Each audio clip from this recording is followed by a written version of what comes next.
Salut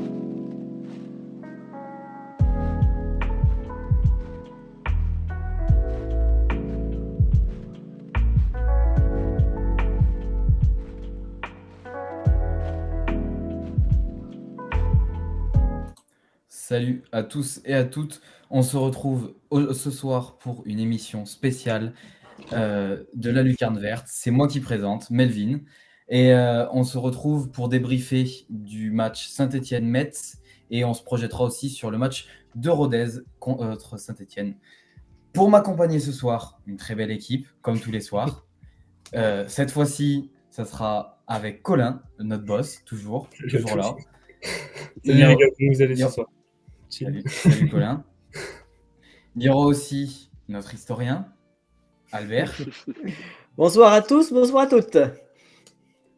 Et on a l'immense honneur aussi d'avoir le journaliste de TL7, Nathan Vacher. Salut Melvin, salut à toutes et à tous. La Salut. forme? Ça va, nickel, et vous? Nickel, et toi, Nathan? Un Quand grand on parle plaisir. de la SSE, quand on parle de la SSE, il faut toujours avoir le sourire même quand c'est compliqué. C'est sûr. Complètement. Ouais, Alors là, obligé. de toute façon, la passion l'emporte toujours, malgré faut. les situations difficiles certaines fois.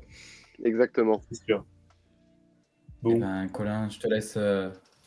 bon les amis, embrayer. vous l'avez remarqué, on a Nathan Vacher avec nous de TL7. Et puis, on va directement. On va faire en sorte que le chat te connaisse. Enfin, en tout cas, fasse ta connaissance. Petite interview, Avec plaisir. micro-interview, 5 minutes pour que les gens fassent ta connaissance un peu plus simplement. Donc, tu es journaliste à TL7 depuis quelques Exactement, mois. depuis quelques mois, officiellement titulaire depuis fin d'année dernière. Et j'ai commencé à faire quelques reportages par-ci par-là, payés en pige, comme on dit. Okay. Et du coup, tu as toujours été un petit peu dans ce domaine du sport depuis que tu as commencé? Alors, dans le journalisme, non. L'objectif, ça a toujours été de m'en rapprocher le plus possible. Mais des fois, j'allais dire malheureusement, mais non, quand tu dois toucher à tout pour pouvoir, dans tous les cas, faire ce métier. On nous apprend beaucoup, même maintenant dans les écoles, à devenir des journalistes plurimédias.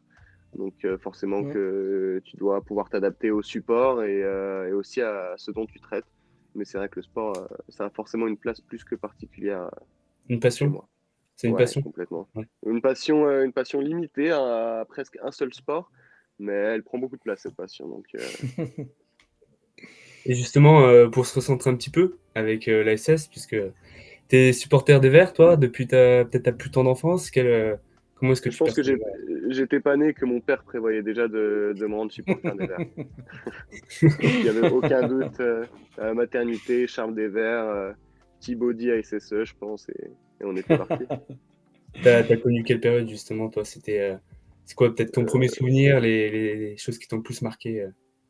Alors, l'un de mes souvenirs vraiment marquants en termes de football à Geoffroy, c'est pas forcément, c'est pas forcément avec la SS. C'est une photo même que j'ai en tête où j'étais allé voir un match de l'équipe de France à Geoffroy pour, il me semble, France-Chine, où je pense que ça avait Exact. dû être égalisé. Je sais plus. Franchement, c'est des souvenirs assez lointains. Mais l'autre souvenir, sinon, je sais plus trop comment était le football à cette époque-là, mais c'était que je courais partout dans les gradins, donc j'étais intenable. Et tu avais quel âge? Ah, la première fois, putain, j'aurais dû demander à mon père juste avant. Je pense que dès que j'ai pu marcher, il m'y a emmené. Donc franchement, je pense 4 ans, 3 ans, peut-être un petit Ok. peu avant. Je pense que dès qu'il a pu m'emmener, c'est ce Le qu'il a sang fait. vert, alors. Comment? Ah, mais le sang vert fluo, là même. Du coup, du côté de TL7, tu traites un peu de l'actualité des Verts quand même au quotidien. Tu participes à Club ASS, tu fais quelques sujets aussi. Est-ce que tu as une relation particulière du coup avec les joueurs, avec les clubs? On a vu récemment, t'as fait une interview d'Aymen Mouefek qui était très intéressante sur sa démarche. Est-ce que tu as une relation particulière avec l'institution? Une relation peut-être privilégiée parce que c'est ce qu'on aimerait tous faire. Sauf que quand tu es dans ce métier-là, tu dois pas, c'est pas tes potes en fait. Moi, je m'efforce souvent je suis encore jeune, je suis dans un média qui traite de football quand même, on le voit, enfin même de sport. Il y a une émission Sport 7, il y a une émission vraiment liée à la SS, Club ASS. Dans l'actu, quand il y a une information importante liée au sport et à la SSE, on en parle. mais on n'est pas un média qui est exclusivement sport ni exclusivement SSE. Donc, on fait moins de sujets que d'autres médias peuvent le faire, mais que ce soit en conférence de presse, en après-match, pour des sujets, comme tu l'as dit, avec Ayman Mouefek, ou encore, il y avait eu quelques mois avant avec Benjamin Bouchouari, quand il a été, avant qu'il soit convoqué, pendant la Coupe du Monde, c'était lié au Maroc, l'interview, un petit peu à avoir son ressenti, tout ça. Bah, je m'efforce quand même de garder une certaine distance. Le tutoiement est beaucoup répandu dans ce métier, mais ce qui est peut-être pas un mal, mais je les connais pas. J'ai pas envie Oui. de les tutoyer. S'il y a une proximité, Ayman Mouefek qui m'a directement tutoyé, on se l'est pas dit, mais naturellement pendant l'interview, du coup on s'est tutoyé. Mais en conférence de presse, sans critiquer les autres journalistes du tout, hein, chacun fait ce qu'il veut et ça enlève pas du respect. Mais je me vois pas moi tutoyer Laurent Batles, tutoyer les joueurs, etc. Et j'essaie de garder une certaine distance parce que c'est pas nos amis, quoi. Bien sûr. Mais et d'un côté plus personnel, pour sortir un petit peu du professionnel, est-ce que toi, tu vois la SS différemment depuis que Forcément. forcément. Forcément, parce que quand tu es devant ta télé, tu as le gros mot facile. En étant franc, hein, franchement, non, mais c'est entièrement vrai. Tu as le gros mot facile sur plein de trucs. T'as pas l'insulte, t'as pas même, j'allais dire constante, mais non, même, t'as pas l'insulte tout court sur un joueur. Mais tu peux rechigner de manière plus véhémente que quand tu es journaliste. Là, tu dois quand même faire abstraction de tes émotions par moment. Alors, il faudrait pas me voir en match. Je pense qu'Anthony de TL7 ou même Lisa peuvent en témoigner, mais quand ça se passe mal, les tables de la zone presse en haut, elles se secouent un peu. Mais il faut essayer le plus possible de faire abstraction. Et oui, du coup, mon regard, il a quand même complètement changé. Je dois avoir un regard plus professionnel. Je dois prendre de la hauteur sur les choses et pas juste me dire ah, c'est trop dommage. Hein. Tu as une vision quand même différente et c'est pas que lié à mon métier, mais même, je pense que quand tu grandis, tu regardes le foot plus de la même manière. Tu as toujours les émotions qui prennent une grande place. Mais si tu veux comprendre le football, ce qui s'est passé sur 90 minutes, tu dois vraiment observer ce qui se passe, où sont les défaillances, etc. C'est vrai. Plutôt d'accord. Et si on doit revenir un petit peu sur la saison actuelle, 2022-2023, sur le côté un petit peu plus sportif, est-ce que tu t'attendais à une saison aussi compliquée après cette descente? Est-ce que tu voyais les Verts à stagner aussi longtemps au bas-fond de la Ligue 2? Je vais pas faire le précurseur ou quoi, mais ça fait longtemps que ça nous pendait au nez, de toute façon, cette relégation. Euh, Si c'était pas l'année dernière, ça aurait été sûrement cette année. En tout cas, dans la condition actuelle du club, depuis allez, j'avais 3 ans, on avait souvent joué le bas de tableau et un jour, il fallait bien que ça arrive. Et puis pour enchaîner sur cette saison, j'ai eu de l'espoir en voyant un communiqué de presse sortir après le dernier match en Ligue 1. Et au final, on a vu avec le recrutement. J'avais confiance au recrutement de cet été parce que c'était quand même des cadres dans certains clubs, c'était des joueurs que l'entraîneur connaissait. Et au final, c'était pas le niveau qu'on attendait. Et de Une toute bouffée façon, d'air, on est du coup. direct. Ouais, on s'en est. Je pense que tous les supporters s'en sont rendus compte rapidement que ça allait être la galère, quoi, Mm, dès les premiers matchs. bien sûr. Et justement, toute dernière question, on revient un petit peu du côté de l'actualité. La semaine dernière, on fêtait les 10 ans de la Coupe de la Ligue. Donc c'était après plus C'était un bon de moment. 30 ans sans avoir gagné de trophée. Quel souvenir toi tu gardes de cet événement? Exceptionnel. Je pense que c'est ce que les personnes qui n'apprécient pas le foot comme les passionnés ne peuvent pas comprendre. C'est quelque chose, quand tu regardes d'un œil extérieur toi-même, tu te sors de ton corps et tu te regardes, tu te dis, je suis complètement débile d'agir comme ça. Quel que soit ton âge, hein, on était tous les cinq très jeunes à ce moment-là. Et je pense que tu te dis juste, c'est exceptionnel. Tu vis le moment. J'étais avec mon père, c'était les plus beaux moments. C'est lui qui m'a tout donné pour le foot, tout ça. Il m'a toujours montré les bonnes facettes et les mauvaises facettes aussi. C'était exceptionnel. À Paris, j'avais pu avoir la chance d'être au Stade de France, justement. Et, et c'était un moment magique, quoi. Des souvenirs qui restent en tête en tant que supporter des Verts, ça c'est sûr. Et Complètement. justement, Les amis, c'était l'occasion pour nous la semaine dernière de réaliser une petite vidéo, une interview. J'ai interviewé Albert pour glisser un petit peu sur le sujet sur les 10 ans de la Coupe de la Ligue où il nous a donné un petit peu son ressenti. Je ne sais pas si vous avez vu la vidéo, ça passe directement sur l'émission. 32 ans après, Saint-Etienne renoue avec le fil de son histoire. Aujourd'hui, c'est les 10 ans du coup de la Coupe de la Ligue. Est-ce que c'est une journée un petit peu spéciale pour toi? Ah bah oui, forcément, hein. Ça fait 10 ans, on était présents. C'est l'un des rares titres, je me souviens vraiment, hein, parce que le dernier gros titre, c'était en 1981. Et j'avais 10-11 ans. Ça ne nous était plus arrivé depuis 32 ans. Christophe Galtier a réparé une anomalie.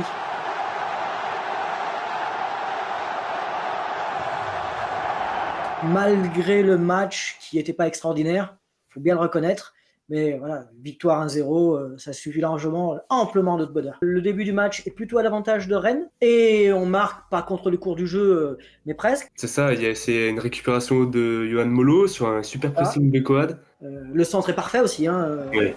et c'est but à 17e, 18e. Attention, Aubameyang, le centre. Ça va de dépassement pour qui? C'est pour Rondao. Rondao, 1-0 pour les Verts.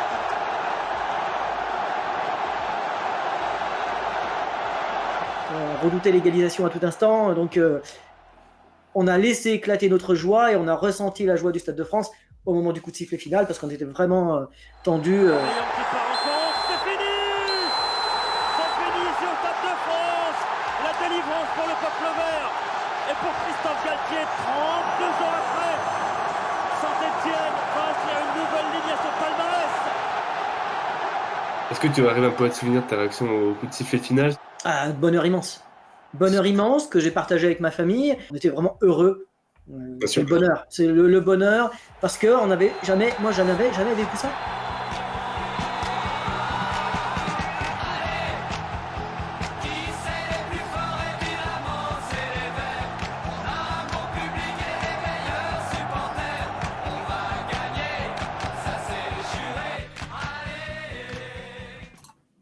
Une petite vidéo bien sympa, réalisée en compagnie de Albert. Justement, c'est l'occasion de revenir un petit peu sur nos... Donc Nathan avait un petit peu lancé le sujet, mais c'est l'occasion de revenir un petit peu sur nos expériences avec la Coupe de la Ligue.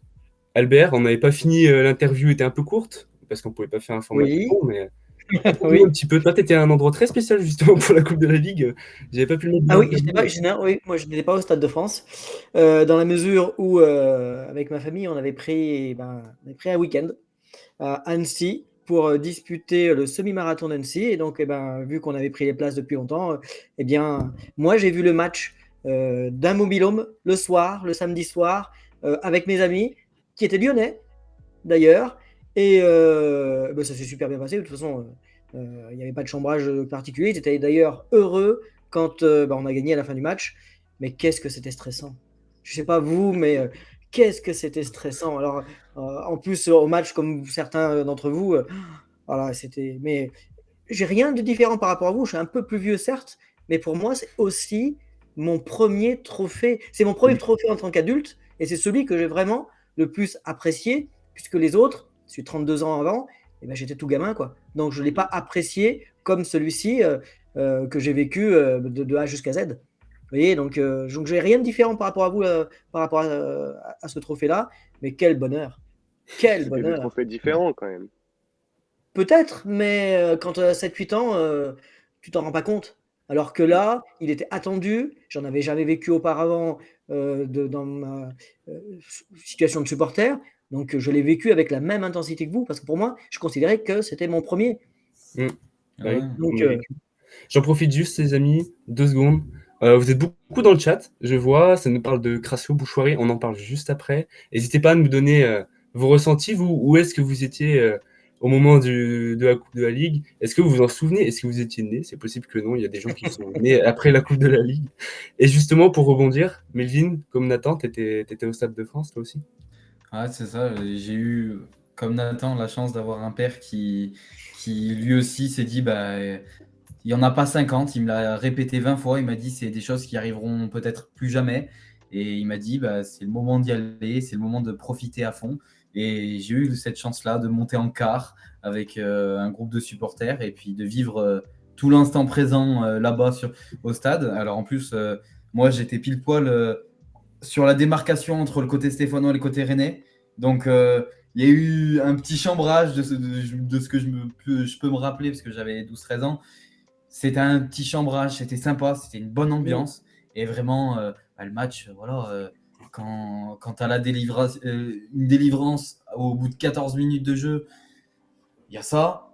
Et derrière, c'est un stress total jusqu'à la fin. Hein. Mais par contre, au coup de sifflet final, c'est un bonheur comme je pense que j'ai jamais pu ressentir à l'heure actuelle, en tout cas. Expérience partagée, Nathan, un petit peu toi aussi sur ce coup de sifflet final. Est-ce que tu as des souvenirs un peu qui se partagent? Ouais, je me rappelle, comme ce que vous venez de dire, je me rappelle du stress parce que les 30 dernières minutes, elles étaient insoutenables, quoi. Ah oui. Mais oui, non, c'était de l'euphorie. Et puis, surtout en sortant de la demi-finale à Geoffroy Guichard contre Lille, où là, ça avait été noir, plus blanc, puis noir, plus blanc. Là, on pouvait que gagner, quoi. Mais il y avait quand même ce petit stress-là, c'est vrai, à la fin. C'est vrai. Pour l'avoir vécu de chez moi, c'était beaucoup plus chill. Et puis je me rendais pas compte à l'époque de ce que c'était. Mais c'est vrai qu'en y repensant, c'est une expérience vraiment particulière. Moi, j'étais plus petit, j'ai à peine 20 ans. Donc pareil, premier vrai souvenir avec la Saint-Etienne, personnellement. Comme Albert a vécu ses premiers souvenirs avec le champion, avec le premier trophée. Le championnat de France en 1981.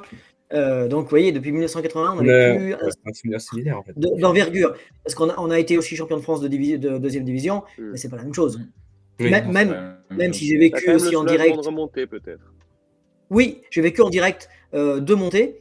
Celle de 99, j'étais au stade contre Ajaccio, où ça c'était un peu particulier. Et la fabuleuse reprise de volée de Damien Bridonneau. Donc, il y a plus de 20 ans maintenant, mais malgré tout, c'est la seule fois, puisque j'étais pas contre Sochaux, la demi-finale, c'est la seule fois où j'ai eu l'impression que la terre tremblait à Geoffroy Guichard.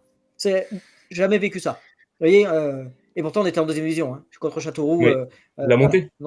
La montée, c'était en 2004. Justement, en 2004. Pour revenir un petit peu sur une espérance de montée aujourd'hui, on va peut-être passer au sujet que Melvin avait peut-être envie de lancer. C'est à toi de voir. Oui. C'est chaud. Non, mais il n'y a pas de souci. Mais déjà, on va faire un petit retour sur les pronos de la semaine dernière pour voir où on en était. Tu veux nous faire du mal. Si on était des génies ou pas des génies. En tout cas. Et puis on a encore eu un grand Bastien Salvateur, il me semble. Donc. Ouais, c'est bien retour ça. en vidéo, les amis, sur les pronos. Boule de cristal, Madame Irma, Nostradamus, l'instant prono. On le rappelle, on est partenaire avec The Bet. Et Colin, je crois que tu veux nous en parler un petit peu. À consommer avec modération, attention. Si vous avez envie de jouer pour le plaisir, que vous pouvez, on a une offre, un premier dépôt doublé. Donc n'hésitez pas à passer. On met toutes les informations générales, les veilles de match sur nos réseaux. Donc, Bon, on va commencer par celui de Colin, vu qu'il est lancé. Allez. Je vois bien faire un match nul 2-2. 2-2, c'est le compromis parfait. Moi, ça me va. Ça va à Metz. On pète 0 série d'invincibilité. Je pense que c'est jouable. Moi, je l'ai. Des Crasso. Vas-y, Albert. 2-0 pour l'AS Saint-Etienne. Doublé de Jean-Philippe Crasso, qui redevient meilleur buteur de Ligue 2. Melvin. Moi, je vais être vraiment simple pour un 1-0. 1-0 dans le show. Et le buteur. Parce que ça va être sec. Ah, le buteur. Ça va en ravir plus d'un. C'est Douceau. Oh, mais... il va avoir raison un jour. Il va avoir raison un jour. Mais ça va marcher. Je le reste. Allez, moi, comme d'habitude, je suis un peu quelqu'un qui aime lancer un peu des matchs fous, mais 3-1 pour l'AS Saint-Etienne. Ok. L'AS Saint-Etienne, Saint-Etienne va encaisser le premier but, et même le premier buteur messin, je suis persuadé que c'est Mikotadze qui va nous le mettre. Les Verts vont se réveiller, et les Verts ils vont nous faire une deuxième mi-temps de fou furieux. Je vous le dis tout de suite. Et je vois forcément, c'est Ibrahim Awadji buteur qui va égaliser pour l'AS Saint-Etienne. Jean-Philippe Crasso pour faire le 2-1 et pour faire chavirer Geoffroy Guichard. Qui de mieux que Mathieu Cafaro Et oui, Pas du Mathieu tout. Cafaro. Ah ouais, ok. Eh oui, moi je vois bien, je vois bien Mathieu Cafaro. Il tentait pas mal là. Cafaro, c'est son soir. C'est son après-midi samedi. C'est pour lui. C'est Doussos, je vous le dis. Ouais, Ça et sera voilà. son match. En tout cas, on lui souhaite. Hein. On souhaite à tous les joueurs de Saint-Étienne que ce soit leur match et qu'ils nous sortent une grosse prestation pour. Oui, il faut que le cycle pour Metz se termine. À Geoffroy Guichard. On peut voir encore que nos talents de pronostiqueurs sont pas excellents. Hein. On va le dire parce que personne n'avait Ah, il faut pas compter sur nous. trouvé la. Ouais, Ouais, personne n'avait trouvé la défaite, hein, bien sûr. Nathan, tu l'as Et vu personne. Pardon, vas-y, excuse-moi. Non, il n'y a pas de souci. Et personne n'avait trouvé aussi Nkunku, mais ouais. Nathan, Ouais, c'est toi, bon. t'avais vu quoi avant, toi? Et je voyais pas, pour moi, mais chaque dernier match, je disais que ça allait se terminer là. Je suis trop pessimiste, moi, donc chaque dernier match, je me suis dit, bon, là, ça va pas passer. C'est vrai que là, je le sentais pas trop. Mais Ouais, tout est. il y a toujours l'espoir quand même. Quand on a vu la compo, c'était la même que la semaine d'avant, donc je me suis dit, bon, on va Ah, il y voir a ce que ça Giraudot en donne, plus. quoi. Il y Alors, avait Giraudot en plus, en termes de blessés, enfin par rapport Ouais. aux blessés, au carton. c'est vrai. Ah, C'est vrai que c'était, c'est on clair. pouvait expliquer quelque chose. On a quelqu'un dans le chat, alors je soupçonne fortement que ce soit Bastien, pour tout vous dire, mais qui nous dit que Bastien le crack avait le score, mais pas le résultat. C'est vrai que Bastien avait le score, mais pas le résultat. Après le mot crack, je suis pas sûr. Ouais, après, Mais voilà, ouais, c'est vrai que Bastien avait le score, mais c'était l'inverse. Oui, non, mais c'est bon. C'est même Personne pire. n'a il eu. était- Non, Pire, mais il a un écart de il 6-2, avait. donc ça va. Ouais, non, mais il avait le score à l'inverse, et puis quoi? Non, mais. Oh, Même pas, ouais. même pas, il faut le calculer là. Ouais, on le laisse de son côté. Mais du coup, pour revenir sur ce match-là, on va revenir sur le match. Les Verts jouaient contre Metz ce week-end. Et ils ont mal débuté, hein, en prenant un but dès la 10e minute de jeu. Après une erreur de Fomba, une récupération Messine. Et puis l'homme en forme du côté de Metz et grand buteur incontesté de la Ligue 2 pour l'instant, Georges Mikotadze, qui vient crucifier l'Arseneur. Puis les Verts n'ont pas sorti la tête de l'eau complet. Et dès la 26e minute de jeu, c'est 2-0 avec un but de Kofi Kwao d'une frappe de l'extérieur de la surface. Une belle frappe aussi. Et puis après, une décision un peu controversée, on peut le dire comme ça, si on veut, de Monsieur Rainville, qui a fait des siennes encore pendant ce match-là, qui siffle un penalty pour Metz. Et ça fait 3-0 en 26 minutes de jeu, si je ne me trompe pas. Et c'est lourd payé. Et les Verts vont pas lâcher. Et à la 37e, Nkunku va réduire le score après une sortie un peu hasardeuse d'Oukidja qui profitera à Nkunku. On va bien le dire parce que c'est une vraie sortie hasardeuse. Et puis les Verts vont pousser tout le match, mais ils vont pas réussir à marquer. Et le score sera le même à la fin, 3-1. C'est ça. Donc voilà. Sinon, qu'est-ce que vous en avez pensé, Albert? Qu'est-ce que tu en as pensé Alors, on s'est fait du match? laminer, hein, contrairement à ce que tu as dit, mais on s'était on est mené 2-0 au bout de 12 minutes de jeu. C'est 12 Premier minutes, but, pardon, ouais. Au premier but, Ouais. au bout de 10 minutes, perte de balle inadmissible, enfin, assassine de Fomba, qui n'a pas fait un mauvais match, mais sa perte de balle, elle nous a tués. Hein.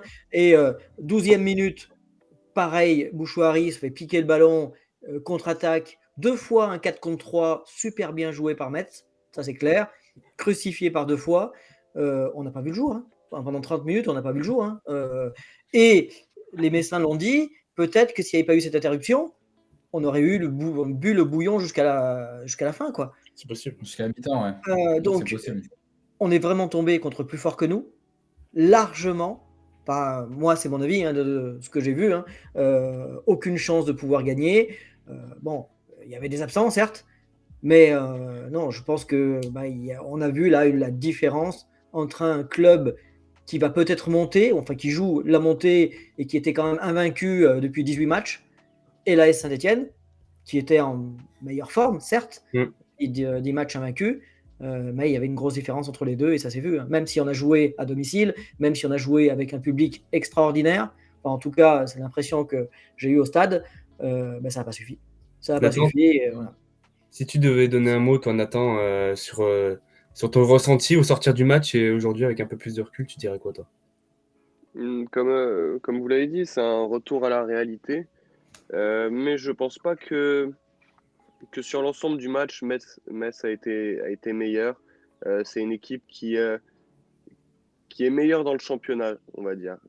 Nous, on est une équipe qui a encore 12 matchs, 13 matchs, était malade. On a vu du mieux. On savait qu'à un moment ou à un autre, comme je l'ai dit tout à l'heure, la série allait s'arrêter. On rate 25 minutes de match. On peut s'en prendre qu'à nous-mêmes. Le penalty, il est discutable, mais la règle, c'est la règle, même si dans la plupart des matchs, cette Ah oui, règle moi je suis d'accord s'applique aussi. pas. C'est dommage parce qu'en fait, c'est plus, on se dit à l'appréciation de l'arbitre, le scénario, il est déjà dur, on tue le match d'un coup. Mais si l'arbitre a envie de faire respecter la règle, c'est pas que c'est son choix, c'est que c'est la logique. Et on prend l'eau 30 minutes. La mi-temps de la mi-temps nous fait du bien. Mais à 90 minutes comme ça, je pense qu'on pouvait tenir, faire comme contre le Havre, etc. Mais on s'est tué nous-mêmes. Grâce au Lisa à la fin du match, on s'est tué nous-mêmes en faisant un non-match pendant 30 minutes. Maintenant, il faut repartir de l'avant, il faut redresser la tête. Une série, ça s'arrête, ça se recommence. Le maintien n'est pas encore bien acquis. Et il faudra essayer, même en le prenant, il faudra essayer de se placer le plus haut possible dans le championnat pour montrer de belles choses et bien se préparer pour l'année prochaine surtout.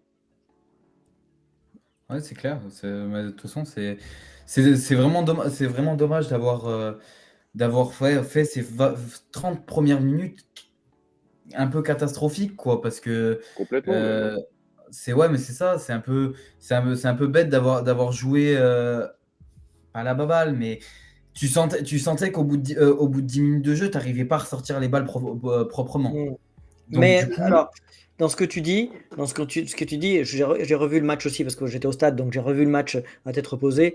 Il y a quand même, à mon avis, du tableau noir de la part de Metz qui nous a punis de la même façon sur les 2 premiers buts. Donc je pense que c'était travaillé. Ils savaient où nous attendre et ils nous ont punis parce que c'est une équipe qui joue la montée. Et vous voyez les 2 buts, hein, c'est contre-attaque et on écarte soit à gauche pour le premier, soit à droite sur le deuxième, mais même configuration et ça a fait but. Donc, oui. C'est une équipe. Non, vas-y, termine, je t'en prie. C'est même pas, non, j'allais dire, c'est même pas une contre-attaque. C'est, on leur donne les ballons dans nos 30 mètres, 35 mètres. C'est le coach qui le disait à la fin du match. L'objectif, si on avait à perdre des ballons, c'était de les perdre le plus haut possible, de se placer. Quand c'est nos milieux de terrain qui les perdent, déjà c'est difficile. Quand c'est nos milieux de terrain qui les perdent dans nos 35 mètres, avec une défense pas la meilleure, alignée de la saison, mais qui quand même reprenait confiance, ça déséquilibre totalement l'équipe. On perd à 35 mètres, on n'a plus de milieu pour venir gêner le temps que tout le monde prenne ses marques, se place bien, s'aligne, etc. On a vu qu'il y avait un problème d'alignement en défense sur les 2 buts parce que ça va trop vite. On les perd trop rapidement, trop bas. En 2 passes, ils nous mettent en danger. En 2 passes, ils ont un espace immense et ça fait mal. Oui, et à chaque fois, c'était des 4 contre 3. Et ça, à ce niveau-là. Ça nous a fait très mal. Ça nous a fait clairement très très mal. Mais du coup, Albert, tu étais au stade. Oui. Du coup, qu'est-ce que tu en as pensé, toi, tu as vu du stade? Alors, le match fantastique, sincèrement. Alors, aparté tout de même, j'ai acheté ce qu'on appelle des chaises surprises, pour faire plaisir à mon filleul que j'emmenais pour la première fois au stade. Donc, je voulais lui faire plaisir. Et alors, très sincèrement, très déçu par cette opération. Je ne la referai plus. Ils m'ont placé, parce que c'est eux qui plaçaient, je ne pouvais même pas choisir. J'étais à Henri Point, ils m'ont placé tout en haut. Donc, je ne sais pas si vous voyez, c'est en dessous du toit. Donc, je voyais en dessous. Non, en dessous. Donc, en premier niveau, mais tout au-dessus, tout en haut. Résultat, je voyais pas les écrans. Bon, c'est pas grave non plus, mais bon, quitte à choisir des places, au moins choisir quand même des belles places, hein, puisque c'était le but. Et la surprise, c'était une écharpe. J'en ai déjà 50, je les ai déjà toutes données. C'est bon, quoi. Donc, non, franchement, déçu par cette opération. Bon, après, le reste du match, extraordinaire. J'étais en Harry Point, bon, c'était plein, blindé.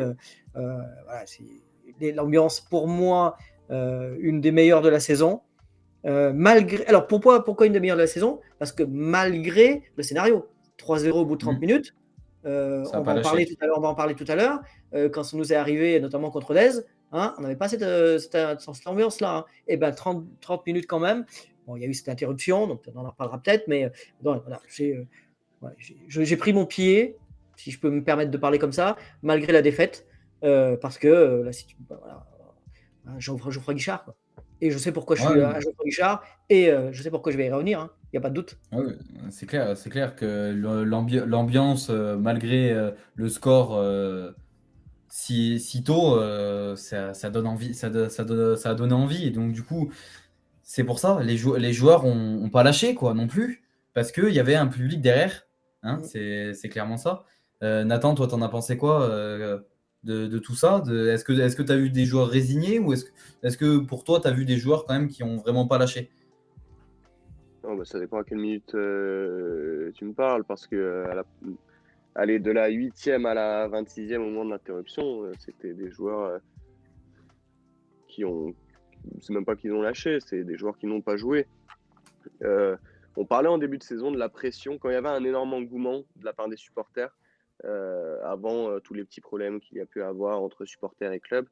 Il y avait un engouement monstre pour que directement on se remette tous dans le bain et tous dans le même chemin. Et on parlait d'une possible pression qu'un Geoffroy Guichard plein en Ligue 2 pouvait mettre sur certains joueurs. Et bah, sur les 30 premières minutes, j'ai vraiment eu l'impression de le voir. Pourtant, même avec des nouveaux joueurs, des joueurs qui sont arrivés cet hiver, euh, j'ai eu l'impression qu'il n'y avait qu'un seul acteur qui jouait le jeu sur ce match. Après, forcément, ça aide. Je pense que pour chacun d'entre eux, c'est un kiff quoi, de jouer devant 33 000 personnes, même ce C'est match-là. ça, ouais. Mm. Ah oui, Chez c'est toi clair. en Ligue 2, c'est pas 33 000 spectateurs en plus, c'est vraiment allez, 8 et 8, plus quand même en Henri Point, ça fait du bruit aussi. C'est énormément de monde qui fait du bruit, donc on l'a senti après, mais c'était trop tard. C'était à 3-0. Et je peux comprendre aussi que je pense que si le scénario avait été tout autre, ça aurait été un vrai Geoffroy Guichard encore plus explosif qu'on a pu le voir là. Ah Parce oui, que Je suis c'est clair. d'accord. Non, non, mais je suis d'accord. les supporters n'ont rien lâché, mais il y a quand même, on se dit à 33 000, ça aurait pu être encore plus si évidemment le scénario avait été tout autre. Non, mais c'est par rapport au Ouais, scénario, ce dont je parlais, hein. C'est par Complètement. rapport au scénario, c'est que, malgré ce scénario, on a eu un public qui a soutenu son équipe, du début jusqu'à la fin, qui n'a pas arrêté de chanter, alors qu'à un moment donné, on se rendait bien compte que la victoire, elle allait nous échapper. Et bien malgré tout, on a continué de chanter, on a continué à les encourager. Voilà, c'est le Geoffroy Guichard que j'aime. Bon, maintenant, je vais quand même un peu revenir sur ces, incidents. Qu'il y a eu à Geoffroy Guichard. J'étais à côté, donc je ne les ai pas vraiment vus, même si j'étais à côté. Mais par contre, j'ai bien compris ce qui s'est passé. Et voilà, c'est le seul point noir de ce match. Il existe encore à Geoffroy Guichard, alors peut-être que je vais vous surprendre, ou je vais peut-être. Il existe encore à Geoffroy Guichard des imbéciles, parce que ceux qui étaient à Henri Point, qui peut-être n'avaient pas droit d'être là, puisqu'ils étaient supporters au moins de la Géorgie, eh ben, ils n'ont fait que montrer des drapeaux et des maillots. Eh ben, si, à cause de ça, on se met en colère ou on risque des échauffourées, eh ben, c'est qu'on n'a rien compris au sport, quoi. Et il y a trop de supporters, et notamment ceux qui sont partis du COP, mais, mais c'est vraiment pour moi, c'est des décérébrés total. Enfin, je sais pas comment on peut dire. Et je suis vraiment très en colère par rapport à ce qu'ils ont fait, Bah, parce qu'il n'y a pas, enfin, voilà. c'est Mais vrai que bon, c'est c'est un dommage. incident qui n'a pas non plus été si important que ça. Mais bon, C'est dommage, ça coupe le stade. Après, le match, pardon. Après, ça permet au vert aussi, si on glisse un peu sur le sujet d'après, ça permet au vert de se relancer un peu par rapport à, parce que, par rapport à la première partie du match, en fait. Oui, c'est Ouais, vrai. c'est clair. Vas-y. Vas-y, Melvin. C'est clair que quand tu regardes les joueurs finalement, après cette interruption, tu as senti que ils auraient pu aussi totalement plonger. C'est-à-dire Mm. revenir sur le terrain en se disant bah ouais mais bon le score est tel et on n'y arrivera pas quoi. Mais non, on a quand même j'ai quand même trouvé des joueurs qui sont revenus avec une envie, avec une volonté de se dire bah vas-y. On a un score et ça voilà comme tu disais Albert contre Rodez c'était ça au match aller il n'y avait pas eu cette envie là sur certains matchs on n'a pas eu cette envie là de se dire vas-y ben on y va malgré le score on y va on reste on lâche pas, on baisse pas la tête. Et franchement, j'ai trouvé ça très, très, très louable de la part des joueurs. Et toi, t'en as pensé quoi, Colin, toi, des joueurs? Bah, tu vois, moi, je suis moins d'accord sur le fait de dire que les joueurs n'ont pas lâché, parce que pour moi, ce match, genre, c'est vraiment le match du relâchement. Alors, Oh attention, non, oh non, je dis pas que c'est anormal. ah ouais, Pour moi, c'est L'avocat normal. du diable. Non, non, mais c'est vrai, avocat du oui. diable encore. Non, Pour non, moi, c'est le match du relâchement normal. Enfin, le relâchement est strictement normal. On le sait, Batles, sur sa première mi-temps, il a axé sa causerie sur les pertes de balles. Nathan t'en parlait tout à l'heure, perte de balles dans les premiers mètres. Et on perd 6 ballons, menant à un tir. Le premier but qu'on prend, c'est Fomba qui perd un oui, ballon. mais c'est vrai. Deuxième, Bouchouari. C'était que ça. Alors, même si on est revenu en seconde mi-temps, en mi-temps de la première mi-temps, donc à la 26e minute, on a montré qu'on était capable de mieux. On n'en met quand même pas un derrière. Alors, oui, on a tiré, on a été décisif, mais on n'est pas mieux pour autant parce qu'au final, on ne revient pas avec au moins le point. Vous voyez? Et je pense même que si on aurait pu jouer encore 90 minutes de plus, voire encore 3 matchs dans cette dynamique-là, on n'en remet pas un. Cafaro qui la met à côté à la 55e, vous voyez, quand So lui fait une gigantesque passe, ça passe au-dessus de la défense, il fait contrôle parfait. Alors, pas facile, mais c'est des buts qu'il faut mettre à ce moment-là. Oui. Bouchouari qui rate un nombre de remises incalculable sur Nkunku. Donc voilà, donc si en fait je devais résumer un peu mon propos, juste, c'est normal. Les Verts pouvaient se relâcher. On joue face à une grosse équipe. On revient de loin. On a joué 10 matchs en défaite et le maintien est quasi assuré, pas mathématiquement, mais en principe, il est quasi assuré. Forcément, les Verts se relâchent, mais à aucun moment, pour moi, ils n'ont pas lâché. Pour moi, ils ont lâché, justement. Humainement, Ah, non. je suis pas d'accord. Alors, pas du tout. Alors, vas-y, Nathan. Moi, je vais vous regarder vous battre, là, ça m'allait très bien. Non, C'est oui, bon, Non, moi, non, j'étais plus de l'avis de Colin. Pardon, t'allais parler, je crois. non, mais Vas-y. c'est juste pour dire que là où moi j'ai vu une grosse différence par rapport au début de saison, c'est que effectivement avec nos défauts, on n'a pas arrêté, on ne s'est pas arrêté de jouer. Au début de saison, on prenait 2-0, il n'y avait plus personne. On en parlera pour le match de Rodez, il n'y avait plus personne. Là, malgré nos défaillances, on a tenté, on a essayé et on a échoué. Mais c'est pas grave. La défaite fait partie du jeu. Bien sûr Tant que enfin, c'est bien clair. sûr qu'ils ont tenté, ils n'avaient pas le choix. Ils n'avaient pas le choix. Surtout quand tu as une pause, justement, ils se sont dit les choses, ils l'ont eux-mêmes dit après. oui, Ils c'est se vrai, disent c'est les vrai. choses. Donc ça a aidé cette pause. Mais même sans, t'as pas le choix. Tu peux pas te reprendre un 6-0 chez toi.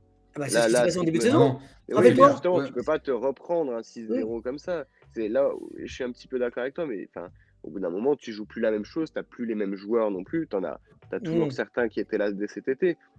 Mais tu as un groupe qui a évolué ensemble, le système, le dispositif, même tactique, il a changé depuis le début de saison. Euh, on a su trouver aussi nos points forts, etc., plus le recrutement à l'hiver. Tu peux Mm. pas te permettre ça. Tu as 33 000 personnes qui sont derrière toi, qui te font à nouveau confiance parce que tu as changé, ton jeu, tu as changé ta mentalité sur 10 matchs. Tu peux pas te permettre dans tous les cas, c'était interdit. C'est pas, on va pas les féliciter de s'être dit à la 30e minute, super, vous avez essayé. Enfin, Ah bah non, c'est clair. je suis d'accord avec toi Mm. que en début de saison, le début de saison, c'est du passé déjà. Si on commence à repenser au début de saison, on se dit, ok, on vise la 16e place, comme ça on est sauvé de justesse, et c'est tout. Non, Non, on d'accord. est plus là-dedans. On a fait 10 matchs où on a prouvé, même des matchs où on a fait match nul plus que d'autres où c'était des victoires. Maintenant, il ne pouvait pas. Ça allait être impardonnable. Ah Oui, mais Gilles, on voit les mots sur le bord de tes Oui, lèvres. c'est- Qu'est-ce que tu as envie de dire? Non, mais c'est clair, mais moi, il y en a il y a un joueur qui, pour moi, a montré un peu, pas le relâchement, mais le fait que ce match était. On était sur peut-être plus fort. C'est Jean-Philippe Crasso qui, pour moi, a passé complètement. Bah, alors, oui, t'as raison. Non, mais t'as raison. Non, mais t'as raison. je suis toujours un peu pointilleux sur ce joueur-là parce que j'en attends peut-être un peu trop. Parce qu'on on me le vend depuis plusieurs semaines, depuis plusieurs mois, comme un joueur de classe Ligue 1, un joueur qui va pouvoir évoluer dans des championnats bien Obsolète. plus hauts, mais qui fait des gestes qui ne sont logiquement pas obsolètes. Mais clairement, pour moi, sur ce match-là, il a peut-être prouvé aussi que c'était pas un joueur qui avait peut-être un niveau au-dessus, parce que quand il tombe sur une vraie défense, des joueurs qui lui mettent une adversité en face, alors il a fait quand même des choses, mais j'ai encore cette amertume de me dire que sur des gros matchs, il n'est pas présent plus que ça dans le jeu. Après, c'est que mon Non, mais avis. tu as tout à fait raison. Tu as tout à fait raison. Pour battre Metz, il aurait fallu 11 joueurs au niveau des Messins. Et contre Metz, il y en a 3, à mon sens, qui étaient largement en dessous. Jean-Philippe Crasso, exact. Victor Lebris, inexistant. Et Benjamin Bouchouari, que j'adore, hein, vous le On savez. va juste passer sur les milieux de terrain. Mais voilà, ces trois joueurs-là ont pour moi failli et expliquer aussi, ce qui explique aussi le résultat final. Ouais, Moi, Colin, Nathan. toi c'est que Nathan, je pense qu'il y en a eu 3 qui étaient au niveau de Metz, pour moi seulement. T'as Nkunku décisif, mais tu le sens encore percutant. T'as Seydou Sow qui te sort un match. Je pense que s'il n'est pas là, tu te prends une valise monumentale. Et t'as Cafaro qui est aussi quand même. Sauf que quand tu articules tu regardes devant toi ton dispositif, c'est ça. Tu fais quoi avec ça? Et c'est pour ça, j'ai pas envie de faire de fixette sur tel ou tel joueur. Et puis, comme on l'a dit en début d'émission, un match raté, ça arrive. Un match raté, voilà, hop, ça arrive, c'est pardonnable. Tu peux pas. Oui, non. Moi, il y a un petit truc truc qui me et gêne. tout, faut se mettre. Mais vas-y. Il y a un truc qui me gêne, c'est que Crasso, en fait, c'est ta plateforme de lancement, quoi. Donc au final, alors ça peut arriver de pas être en forme. Mais là, c'est pas qu'il a pas été en forme, c'est qu'il était mauvais quand même. 67% de passes réussies, Non, 18 mais pertes il y a de des- balles. il y a des- Et c'est ton pivot, c'est le mec qui relance en fait. C'est le gars qui crée Ouais, de sauf que l'espace. si tes ballons, Au ils final. arrivent pas, si t'as pas assez de ballons qui arrivent à ton pivot, si ton attaquant de profondeur Exactement.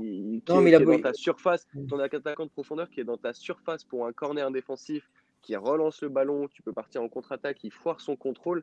Si Ah ton oui, je vois milieu, où tu si ton milieu il joue avec du flou dans les yeux, tu peux. Pour moi, vraiment, hein, c'est là où je suis pas d'accord avec vous trois sur ce match.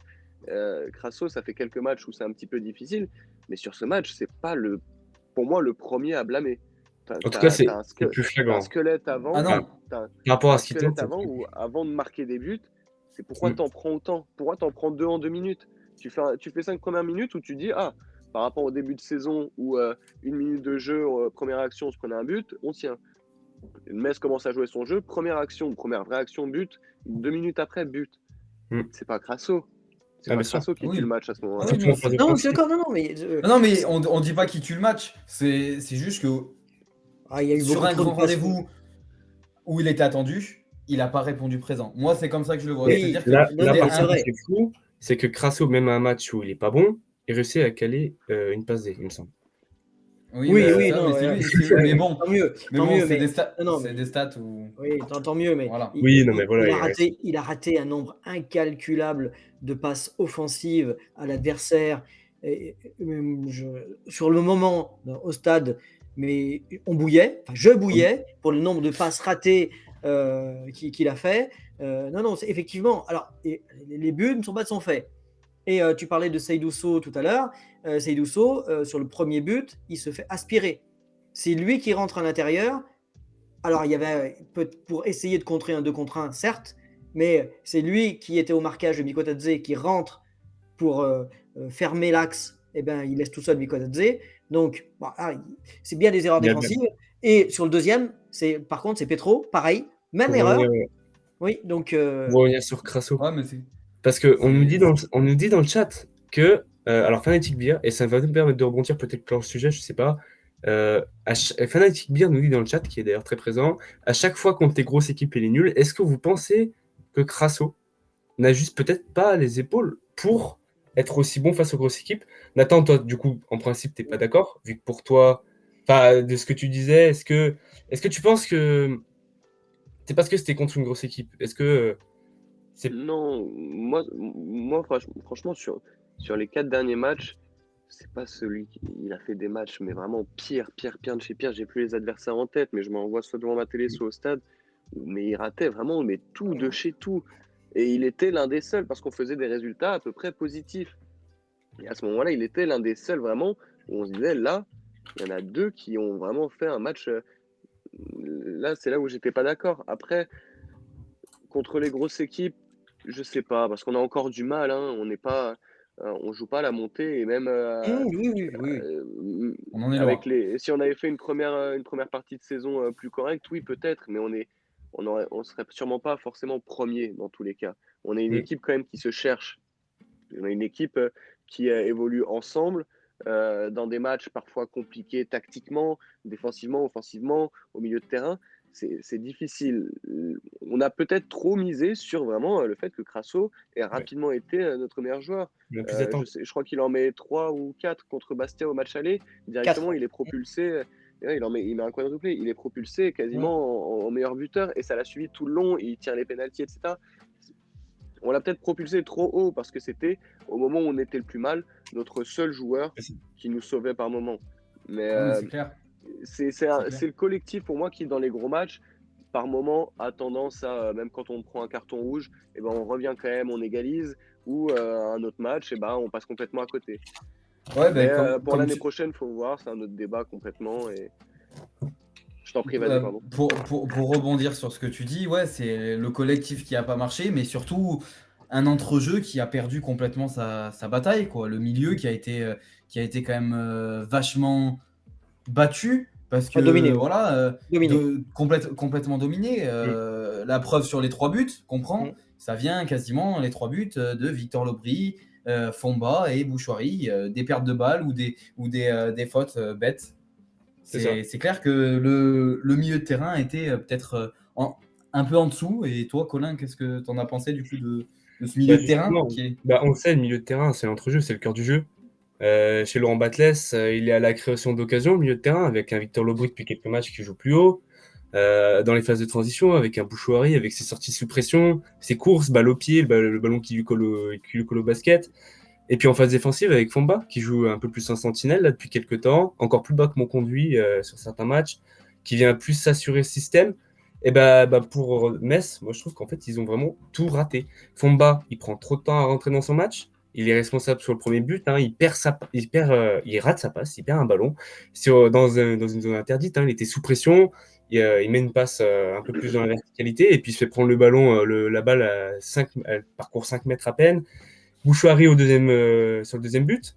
Dans une phase de transition, pareil, il se fait chipper le ballon sur nos 30 premiers mètres. Puis Lobry, qui provoque un penalty discutable, certes, mais qui provoque un penalty. Dans tous les cas, c'est le troisième but, et puis qui a accumulé surtout les erreurs techniques. Donc voilà. D'où l'entrée après de Moefek qui confirme un peu ce que je pense, à mon avis, après dites-moi si j'ai tort, mais l'entrée de Moefek et de Bamba à la 63e pour combler un petit peu ces erreurs techniques, en fait, venir avoir mieux occuper l'espace entre les lignes. Ça Albert, faisait longtemps, oui. Je te vois faire une moue sur le penalty, sur pour moi, l'histoire du penalty. Alors pareil. oui, il y a penalty comme vous l'avez très bien dit, il y a penalty, mais il y a un truc à se dire, c'est qu'il y a la règle et le bon sens. C'est-à-dire que tous les week-ends, si on siffle cette faute-là tous les week-ends, il y en a 15, 20 et c'est plus des matchs, c'est des séances de penalty. Non, pour moi, c'est ça. Non, je suis pas d'accord parce que si tu le siffles tous les week-ends, il n'y a plus de tirage de maillot parce qu'il y a penalty. C'est parce que c'est pas sifflé régulièrement qu'il y a encore tirage de maillot. Si c'est sifflé tout le temps, il n'y a plus de tirage de maillot. Et tirage de maillot, penalty. Il n'y a pas de doute. C'est la règle et la règle doit être appliquée à 100%. Là, sur ce coup-là, l'arbitre, je veux dire, il n'est pas responsable de notre défaite.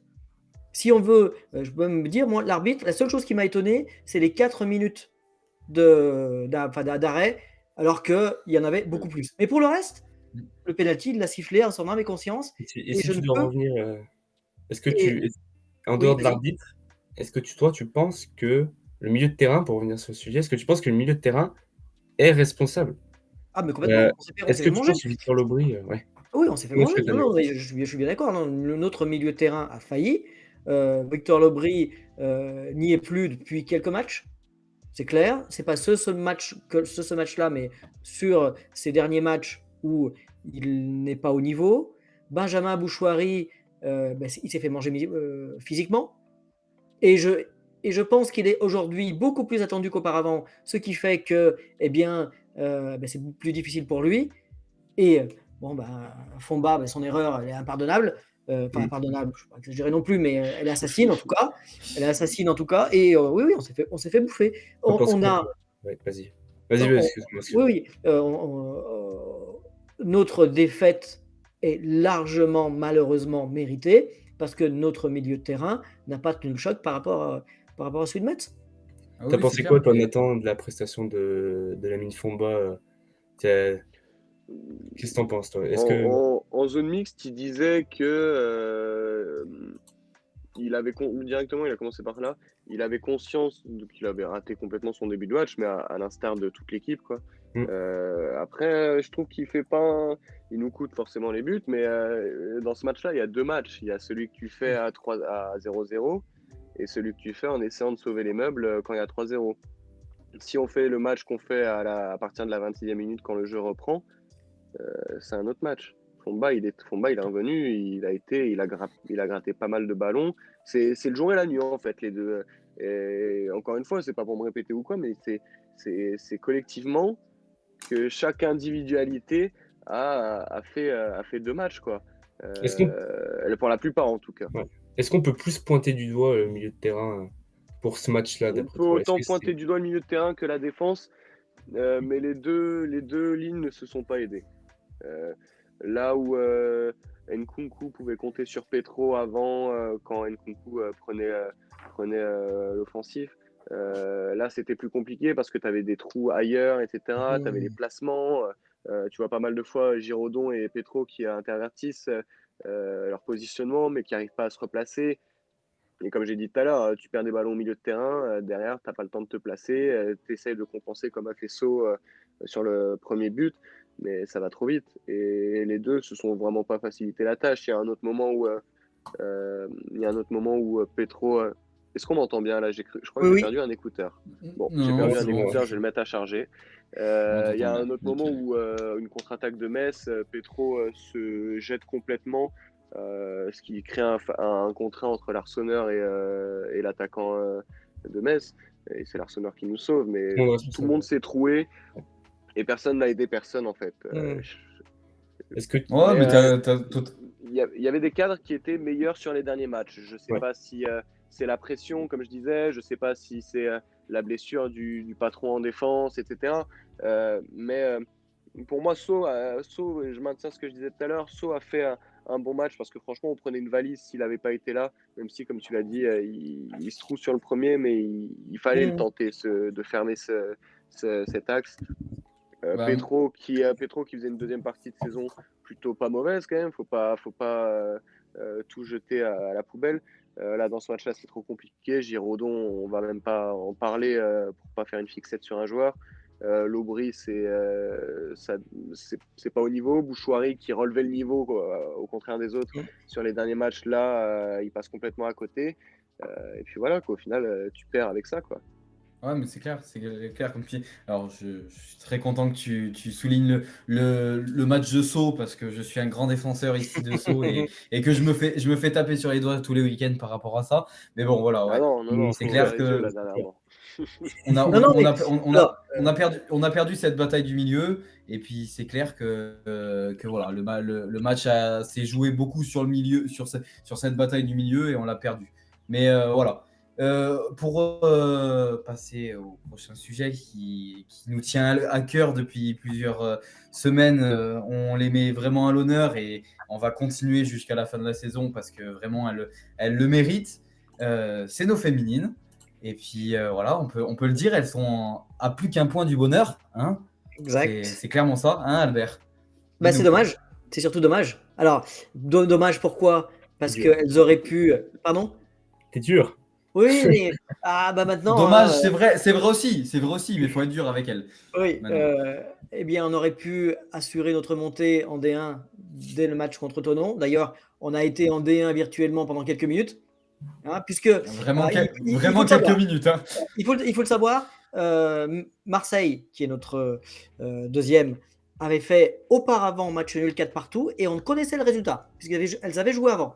Donc on connaissait le résultat 4 partout. Et on savait que si la SS féminine gagnait, elles étaient en D1, officiellement. D'accord. Elles ont mené 1-0 très rapidement d'ailleurs, au bout de 2 minutes. Vous étiez au match t'étais au match j'étais donc, oui, donc tu peux... j'étais au match. Donc ouais, c'est ça, elles ont marqué très rapidement. Et puis après, elles se sont fait égaliser pas si longtemps après. Et puis, Ouais, dans la foulée, oui. derrière, le match a été assez compliqué. Une très très belle équipe de Thonon qui m'a vachement surpris et qui a surpris pas mal de monde au bord du terrain. J'ai pu l'entendre que voilà, c'était surprenant de voir elles sont quatrième. Alors, Et voilà, elles font. Voilà, c'est ce que je voulais te dire. Elles sont quatrième et au match aller, on a gagné 1-0 et au match aller Dans la 1-0 difficulté. dans la difficulté. Et Marine Gignoux arrête un penalty à la dernière minute. Donc, C'est vrai aussi. on aurait pu revenir avec un partout. Donc, vous voyez, donc c'était pas si étonnant que Thonon soit une belle équipe. C'est C'est ça plus qui contre nous a. Isère que moi j'ai des regrets. Pardon, Ouais, c'est le 2-2 L'autre match contre contre Isère. oui. le 2-2, il fait plus mal. Ah oui, Surtout oui, c'est que complètement. tu t'affrontais des gros juste avant. Là, tu affrontes une équipe qui est pas très bien classée. Mais bon, il y a du relâchement, elles n'ont pas perdu. Là, je dirais qu'on retarde juste un petit peu la fête, quoi. Mais tu peux. C'est ça, c'est un peu dommage. C'est un peu dommage de pas faire la fête à domicile parce que là on va se déplacer 2 fois et bon, on va l'espérer que on va prendre un point assez rapidement pour être directement en division 1. Mais ouais, et puis du coup pour revenir sur le match, but de Tania Romanenko proche de la fin, une égalisation dans la foulée. Je peux le dire, 2-3 barres en fin de match sur une belle frappe de Tania Romanenko, sur une belle frappe de Abby Karcho. Il y a eu 2-3 barres en fin de match qui auraient pu procurer un beau plaisir. Mais une qui a fait un vrai bon match et qui fait une vraie bonne saison et qui apporte énormément d'expérience à ce groupe, c'est Tania Romanenko. Et je crois que tu vas nous en parler, Albert. Oui, tout à fait. Alors, Tania Romanenko arrière droite, hein, droit, ou je ne sais plus comment on dit, si arrière droit. Oui, arrière droit, qui est tout le temps titulaire quand elle joue, et joue 90 minutes. C'est l'expérience ukrainienne, et c'est bien qu'elle marque enfin pour les Vertes, parce qu'elle n'avait de mémoire encore jamais marqué. Un but, certes, suite à un cafouillage, mais un but qui aurait pu compter parce que c'est une taulière de cette équipe. Je pense même que l'entraîneur, c'est la première joueuse qu'il met dans son équipe, hein. C'est Tania Romanenko à droite. Elle a aucun équivalent dans cette équipe et franchement, j'étais bien content quand j'ai appris que c'était elle qui avait marqué le deuxième but, parce que déjà elle est ukrainienne. Donc la situation actuelle ne doit pas être facile à vivre pour elle. Elle a joué pendant 6 ans à Reims, si j'ai bonne mémoire. Donc elle est venue cette année pour épauler l'équipe et pour essayer de la faire monter le plus rapidement possible. Et pour moi, c'est une bonne pioche, c'est une super recrue pour l'équipe. Et c'est bien qu'elle ait marqué aujourd'hui, quoi. Pas qu'elle ait marqué contre Thonon. Ah oui, c'est clair. C'est clair que ça Elle fait une vraie saison et c'est, je pense, une des plus grosses plus-values de ce mercato, ouais, de ce mercato. Ça a vraiment apporté un plus à ce groupe. Et puis Oui. c'est une vraie marque d'expérience en tout cas. Et Ouais. elle est venue à Saint-Étienne justement parce qu'on lui proposait de faciliter une reconversion, non pas dans le foot, mais par des études, parce elle fait des études en plus à côté. Donc elle fait du foot et des études, donc elle arrive à concilier les deux, alors qu'à Saint-Étienne, les filles sont quand même semi-pro et que normalement elles ne pensent qu'au foot. Eh bien elle veut assurer son avenir, elle a quand même déjà 32 ans. Donc elle est quand même sur la fin de Elle sa a bien carrière. raison, ouais. Oui, et ben, elle arrive à concilier les deux et elle est efficace, performante avec l'AS Saint-Étienne. Donc voilà, c'est vraiment une vraie battante et une vraie bonne joueuse pour l'équipe. C'est Ouais, vrai. c'est très très louable en tout cas. Mais ouais, Les amis, voilà. Hein. Oui, il est temps, c'est mon tour. Il est temps de passer au Big Four, à notre avant-match. Le fameux avant-match. Bon, aujourd'hui, c'est moi qui le présente du coup. Les Verts vont rencontrer Rodez, vont se déplacer en terre ruténoise samedi à 19h au stade Paul Lignon pour la 33e journée de Ligue 2. Match piège, je continuerai de le dire toute l'émission, pour moi c'est le match piège. Et en tout cas, il va jouer sous le sifflet de Guillaume Paradis. Albert, tu as oui. un petit historique à nous dire, nous développer. Dis-nous tout. Oui, effectivement. Alors effectivement, vous avez raison, ça peut pas être un historique vraiment très important dans la mesure où les deux clubs, Rodez et l'AS Saint-Étienne, ne sont affrontés que 3 fois dans toute leur histoire, alors que Rodez a été créé en 1929, donc il est même plus vieux que l'AS Saint-Étienne, qui va fêter ses 90 ans là. Mais le Rodez a essentiellement évolué dans des divisions inférieures. Elle ne compte d'ailleurs que 7 saisons en D2 ou en L2 en 1990, 1993 et entre 2019 et aujourd'hui. C'est un club qui s'est surtout illustré en Coupe de France en fait.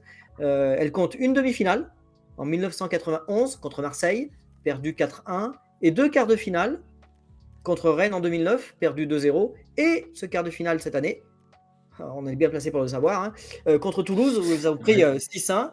Et c'est d'ailleurs en Coupe de France que l'ASS et Rodez se sont rencontrés les 2 premières fois. Tout d'abord, le 22 mars 1987, en 32e de finale, un match qui se jouait à Albi à l'époque, devant 8800 spectateurs.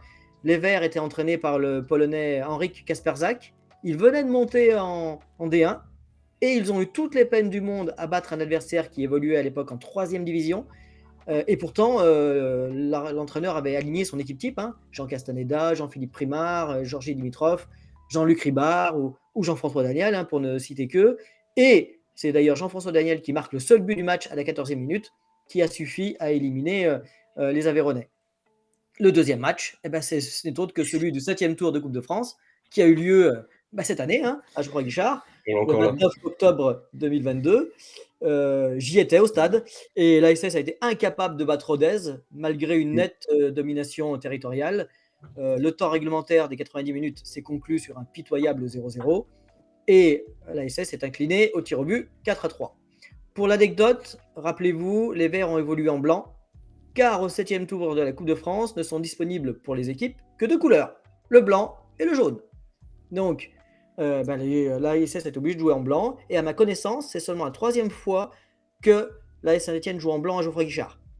Donc voilà, c'est une anecdote. La 3e rencontre, on s'en souvient tous, hein, c'est la Geoffroy-Guichard le 12 novembre dernier. Hein, c'est la 15e journée de Ligue 2, la dernière avant la trêve, la Coupe du Monde due au Qatar. Hein. Et bon, on ne va pas trop s'en présenter sur ce match. Il y a quand même 19 000 spectateurs, mais on a pris 2 buts en seconde période. Jimmy Giraudon s'est fait lamentablement expulser à la 68e minute. Et je me rappelle, j'étais aussi au match, qu'on a tous scandé qu'on voulait une équipe à notre image. Et ben finalement, c'est le public qui s'est mis au niveau de son équipe, puisqu'une partie avait quitté le stade au bout du carton rouge de Giraudon et a affiché, rappelez-vous, des effigies des actionnaires en tête de clown sur les grilles du stade. Hein. On était 16e avant le coup d'envoi, on s'est retrouvé 19e et relégable. Par contre, chose intéressante quand même, je ne sais pas si vous vous en souvenez, il y a eu une conférence de presse importante où Jean-François Soucas est venu avec Laurent Batles pour se présenter en conférence de presse. Et c'est ce soutien qui a peut-être sauvé Laurent Batles et contribué à pousser les actionnaires à agir. Et devant le risque d'une descente en nationale, on a vu qu'une somme non prévue a été débloquée pour procéder à un mercato enfin ambitieux qui porte aujourd'hui ses fruits. Donc 5 mois plus tard, la Saint-Étienne est 10e. Et le samedi 29 avril 2023, elle se rend à Rodez pour la première fois de son histoire au stade de Paul Lignon, comme tu l'as dit, pour les comptes de la 33e journée, où elle va affronter une équipe en pleine forme. Et oui, justement. On va voir maintenant. Je reviens dessus justement, en tout cas en espérant que le match de ce samedi nous permettra, soit autant d'impact, mais positivement cette fois-ci. Petit rapport de forme, les amis, le traditionnel rapport de forme. Pour revenir d'abord sur Saint-Étienne, évidemment Saint-Étienne toujours, Saint-Étienne d'abord. On est la 5e équipe du championnat en état de forme sur les 5 derniers matchs. 2 nuls, 2 victoires, et là on revient d'une défaite face à Metz. 11 buts marqués, 7 buts encaissés seulement, je sais pas, mais en tout cas la majorité l'ont été face à Metz. Donc je pense que moi je me permets de dire seulement. Les meilleurs buteurs, les hommes en forme, Jean-Philippe Crasso, 16 buts, l'indétrônable. J'ai pas noté son nombre de passes décisives, mais il me semble que c'est 7. 9, non. Oui, Non, c'est 9. Il en a fait une, je crois que c'est 9. Il continue. Ouais, 9. Wadji, 9 buts, qui essaie de le suivre derrière, malgré le fait qu'il fait une très bonne performance. Et puis on peut aussi noter Nielsen Kunku, qui montre beaucoup de bonnes choses depuis son arrivée en prêt. Extérieur, Saint-Étienne réussit plutôt bien. 8e du championnat, c'est très correct. 5 victoires, 5 nuls, 6 défaites. En espérant qu'on puisse en rajouter une victoire en plus. Deuxième attaque, 25 buts marqués en 16 rencontres. 18e défense, 25 buts encaissés. Voilà. Est-ce qu'on peut pas mettre ça sur le compte de la première partie de saison? En tout cas, on a 25 buts marqués. Peut-être qu'on arrivera à en mettre autant. Rodez de son côté, attention, et ça souligne ce que je dis encore une fois, match piège. Deuxième équipe de Ligue 2 en forme sur les 5 derniers matchs. 2 victoires, 1 défaite, 2 victoires. Alors, on revient de 2 victoires, dont une à Annecy, plutôt convaincante. 8 buts marqués, 2 buts encaissés. Et avec notamment comme meilleur buteur Clément Després avec 7 buts. Donc leur avancante. Et puis Corredor, 5 buts. Qui revient aussi du coup d'un bon match face à Annecy le 22 avril dernier. Il avait été décisif après une prestation plutôt convaincante. À domicile, par contre, Rodez, ils sont 19e du championnat. 4 victoires, 5 nuls, 7 défaites. Et puis 20e attaque. 15 buts marqués en 16 rencontres, je le rappelle. Et 19e tiers défense avec 23 buts encaissés. Donc voilà, donc ça va pas être facile. On fait face à une équipe en forme qui a du mal dans ses terres. Est-ce qu'on n'est pas sur un match piège Oui, complètement. Nathan, qu'est-ce que t'en dis rapidement en 5 minutes? Comment est-ce que tu vois ce match? Est-ce que tu as peur? Est-ce que tu es confiant? C'est le rebond impératif. Faut vite se sauver. Et faut vite se sauver comme on en parlait début janvier face à nos concurrents directs surtout. Faut essayer d'embêter le haut du tableau, mais il faut surtout enterrer ceux qui sont derrière nous. On a fait une erreur, mais ça arrive. Faut pas se croire. Faut pas se croire à la meilleure place possible. Le chemin est encore long. Faut essayer de se mettre faut essayer de se mettre. Faut essayer de plus être relégable, de vraiment se maintenir le plus rapidement possible. C'est ça. Et ça passe directement par une réaction. De toute façon, je pense que c'est ce que le coach va dire dans sa préparation tout au long de la semaine là, et puis même samedi avant le match. Faut se mettre directement dans les conditions et rapidement sortir la tête de l'eau. Mais je le sens bien. Pour le coup, je le sens bien. Ouais, plutôt confiant. Alors, t'as pas peur de faire face à une équipe en forme? Toujours, mais tu vois, les équipes en forme, pour moi, ça veut tout rien dire. Il y a plein de matchs, on se dit jamais on va les gagner, ceux-là, jamais on va les perdre. Une équipe en forme, c'est une équipe qui est au-dessus de toi de manière constante. C'est une équipe qui fait 3 bons matchs, bah ouais, mais peut-être que face à cette équipe-là, l'équipe en face a fait un match pitoyable pour le coup. T'as plein de facteurs aussi différents. Faut pas se voir trop beau, parce que dans tous les cas, on l'est pas là pour le moment. On sort d'un vieux match contre Metz, mais faut pas se dire ils sont en forme, on va chez eux. Est-ce que on va jouer le nul? Non. Maintenant, on a montré nos qualités. faut savoir rebondir. Si c'est un groupe professionnel qui a su grandir tout au long de la saison et surtout sur ces derniers matchs, faut se dire, on se doit de faire ça. Faut Après, être, le scénario, on verra ce que ça donne. Est-ce que toi, Melvin, t'as peur du piège ruthénois? On nous parle de piège dans le chat. On dit attention, cette équipe de Rodez qui est en forme, qui peut nous piéger. Est-ce que toi, tu crois à un piège un petit peu? Y aller tranquillement et Un peut-être piège, je pense que c'est un mot qui est peut-être assez fort. Ça va être un match dur, mais je pense que il faut pas non plus rester focus sur cette défaite de Metz. On veut un rebond, on veut une réaction, réaction attendue. une vraie réaction. Ouais, Et moi, je pense que c'est pas un match où tu dois avoir peur de l'adversaire. Tu as montré tes qualités depuis 10 matchs. Tu as fait quand même 10 matchs sans défaite. Faut pas l'oublier. C'est pas parce que tu as perdu contre Metz que tu as tout perdu. Tu sais jouer au football, tu as tes qualités. Maintenant, je pense que face à une équipe de Rodez qui reste quand même solide, mais je pense que l'ASS est capable de la faire déjouer et de montrer tout son potentiel et de gagner. Oui, c'est clair que Albert. pour moi, Ouais. c'est un match dangereux, mais ça reste un match. Voilà. Albert, confiance toi aussi de ton côté? Vraiment, Ah non, franchement, non. Attention. Il faut surtout pas prendre Rodez de haut. Rodez, c'est 6 victoires sur les 7 derniers matchs. Ouais. Donc, c'est pas le fruit du hasard. Non, on peut dire qu'on peut gagner de manière contre le cours du jeu, mais quand on a 6 victoires sur 7 derniers matchs, ça veut dire que c'est vraiment une équipe en forme. Et ce sera là, donc je ne veux pas dire que c'est défaite assurée, bien au contraire, parce que comme le titre le dit, hein, une réaction est attendue.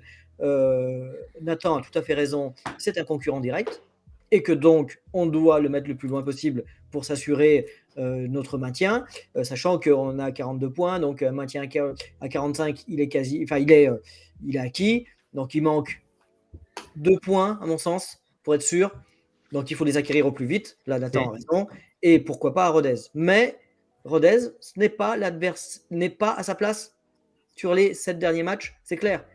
Donc on ne va pas affronter une équipe qui joue c'est une équipe qui joue le maintien, mais sur les 7 derniers matchs, c'est pas une équipe version maintien. Donc, c'est pas un match que l'on va. J'espère qu'on va le dominer, mais non, il faut pas le prendre de haut. Et justement, Vas-y, Nathan. J'allais juste dire là où je suis pas d'accord avec le titre, c'est match piège. Je suis entièrement d'accord avec ce que tu viens de dire, mais match piège, ça signifie. Enfin, ça laisse penser que. Vas-y. Autant pour moi, le chat, le live est tout petit sur ma gauche. Match piège, par contre, ça signifie que tu ne prépares pas ton match. Et je pense que si les résultats sont là depuis la fin de la Coupe du Monde, c'est parce que aussi tu as changé des choses sur le terrain, tu as changé des choses dans ton vestiaire et tu as changé des choses dans ta tête aussi. On a arrêté de croire que parce qu'on était l'AS Saint-Etienne, on allait tout réussir, etc. Parce qu'on a vu que sur la première partie de saison, c'était faux. On est une équipe qui a été à notre juste place à chaque match de l'année, en fonction de nos résultats. Match piège, c'est ça, pour moi, ça signifie on va y aller en se disant on a gagné 10 matchs sur 11, enfin on n'a pas perdu 10 matchs sur 11 dernièrement, on est au-dessus d'eux, on va réussir. Non, et je pense que dans la préparation, c'est aussi quelque chose qui joue chaque semaine. Et pour moi, on se fera pas piéger à ce niveau-là. Si on fait un contre-résultat, c'est sur le niveau ou sur le fait de passer à côté de son match, mais pas d'être trop confiant. Pour moi, il n'y a plus d'ultra confiance. Ça n'existe plus, ou alors ce serait vraiment complètement dommage et débile. Et justement, pour recentrer un petit peu sur le match, en dehors de comment est-ce qu'on l'aborde, surtout l'aspect tactique, parce qu'on ressort d'un revers, on se pose des questions, on a parlé de l'entrejeu, et du coup, on s'est demandé, est-ce qu'il faut faire un changement d'entrejeu? Alors, on sait à peu près ce qu'on a pensé tous de ce milieu de terrain par rapport au match, à la précédente rencontre, mais aujourd'hui, est-ce que Laurent Batlas doit par exemple sortir Benjamin Boucherie, doit remettre Monconduit, même si c'est plutôt incertain. Est-ce que Mouefek il est pas. Donc Monconduit, c'est niet, puisqu'il n'a pas repris l'entraînement collectif. Alors il y a 3 éléments qui permettraient de pouvoir se dire que à Rodez, on a toutes nos chances. Premier élément, on n'a pas parlé contre Metz, mais moi ça m'a fait bondir, c'est que contre Metz, on n'a eu que 5 jours pour préparer ce match. alors que Metz a eu 48 heures de plus de repos. Ça, je pense que ça a un peu joué quand même. Et là, on sera plus désavantagé de ce côté-là, contre Rodez en tout cas. Deuxièmement, je voulais redire aussi au fait que Apia, normalement, devrait revenir dans l'équipe. Et Giraudon sortir de cette équipe, même si les 3 buts qu'on a encaissés ne sont pas de son fait, il se trouve que quand même, comme il a joué, forcément, on avait moins de chances de gagner. Et la troisième chose, c'est effectivement le milieu de terrain doit se remettre en cause. Alors, d'une manière drastique, peut-être par l'entrée de Mouefek, s'il est apte physiquement, sachant que mon conduit n'ayant pas pris l'entraînement collectif, donc c'est niet. Donc on ne peut compter que sur Mouefek pour le remplacer. Parce que Bamba, je ne l'ai pas trouvé exceptionnel contre Metz. Il faut bien le reconnaître, en tout cas de là où j'étais. En tout état de cause, le milieu de terrain nous doit une revanche. Melvin, je te vois sourire sur Kader Bamba. Est-ce que tu penses qu'il devrait rentrer dans l'entrejeu, peut-être plus haut, forcément, mais est-ce qu'il devrait rentrer pour ajouter cette valeur technique un petit peu au milieu de terrain entre les lignes? Je pense que vu le match du milieu de terrain, il faut le changer. Alors, comme a dit Albert, il n'y a pas 50 solutions non plus. Malheureusement, mon conduit n'est pas là, donc tu n'as pas 50 solutions. On a perdu Louis Mouton aussi. Donc, on a perdu Louis Mouton aussi. Très peu de solutions de rechange. On a moins de choix, mais je pense que oui, il va falloir changer. Peut-être Fomba le remettre sur le banc, mettre Mouefek à sa place, jouer avec Bouchoirie. Et oui, pourquoi pas remettre cette valeur technique de Kader Bamba face à une équipe de Rodez où on va toucher le ballon, on va être les maîtres du ballon, on va vouloir en tout cas être les maîtres du ballon. Je ne sais pas si on l'aura, mais on va vouloir le faire. Et je pense que remettre Kader Bamba, alors il n'a pas fait une excellente entrée, je l'accorde, c'est pas le joueur qu'on attend le plus, mais je pense que ça peut être à essayer. Et puis Victor Lobry, j'ai du mal sur les derniers matchs en tout cas. Tout à l'heure, Nathan, tu n'étais pas forcément d'accord sur le fait qu'il fallait pointer du doigt le milieu de terrain. Ça nous dit dans le chat que Mouefek doit retrouver sa place. Est-ce que tu penses qu'il faut qu'il y ait un changement en fait au milieu de terrain pour réussir à se relancer? Alors, pas forcément se relancer, mais en tout cas pas tomber, pas perdre. En fonction de son état de forme, parce que ça, on ne peut pas le savoir nous de notre côté. Bien sûr.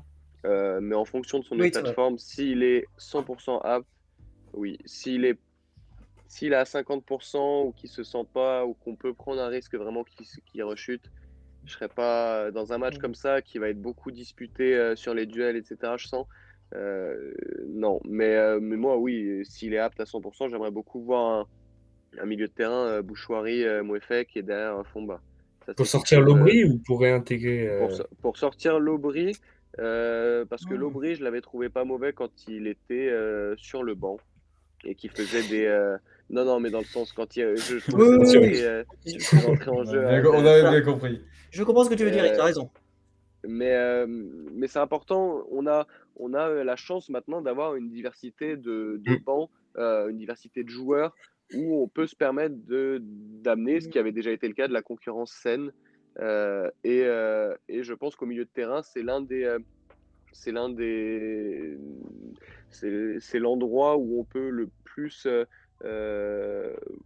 s'ajuster de match en match. Alors, en fonction des blessures évidemment, parce que mon conduit avant qu'il se blesse était sur de bons matchs, mais ouais, franchement, retrouver Mouefek, s'il a le même niveau de jeu qu'avant sa blessure, associé à Bouchoirie avec derrière en couverture Fomba, je pense que ça peut être le plus intéressant face à Rodez. Donc on conserve la mine Fomba dans ce poste-là. Est-ce que ce match, de toute façon, est-ce qu'on a vraiment le choix? Non, je pense qu'on n'a pas le choix. Bouchoirie récupère pas assez de ballons, physiquement c'est pas ça. À ce moment-là, il faut faire des choix et c'est pas un choix à contre-cœur de laisser Fomba. C'est un jeune joueur qui a été bon, qui s'adapte à sa nouvelle équipe, qui sort pour moi de bonnes prestations, un petit peu inconstant, mais pour le moment il y a de belles choses et si on le punit, parce que pour moi pour le coup lui ça serait plus une punition, si on l'enlève du 11, ça ne le laissera pas en confiance. Bien sûr. Ouais, là, je suis d'accord. D'autant plus que tu avais noté tout à l'heure que contre Metz, à part ses 20 premières minutes, il avait fait plutôt un match correct. D'ailleurs, à ce moment-là, je ne sais pas si vous l'avez remarqué, et je pense que c'est même sûr, c'est un ordre de Batles. Il a récupéré ou il a eu le rôle de Monconduit, c'est-à-dire qu'il a servi de quatrième, enfin de quatrième défenseur central, Oui, comme c'est un central. Monconduit. Comme Monconduit. Non, il a joué même plus bas. Enfin, en tout cas, Ouais. non, il était première rampe de lancement, mais dès que Metz avait perdu le ballon, il l'a refait jouer plus bas au niveau de Giraudon. Et simplement, ça n'a pas trop mal fonctionné puisque on n'a plus de but depuis. Et Donc, est-ce ça que veut tu dire penses que oui. qu'on a besoin de le remettre justement pour Rodez? Est-ce que tu penses que c'est nécessaire d'avoir ce fond de bas-là, en fait, ce défenseur, Alors, pas ce quasi-défenseur milieu de terrain à sentinelle? voir si Apia revient.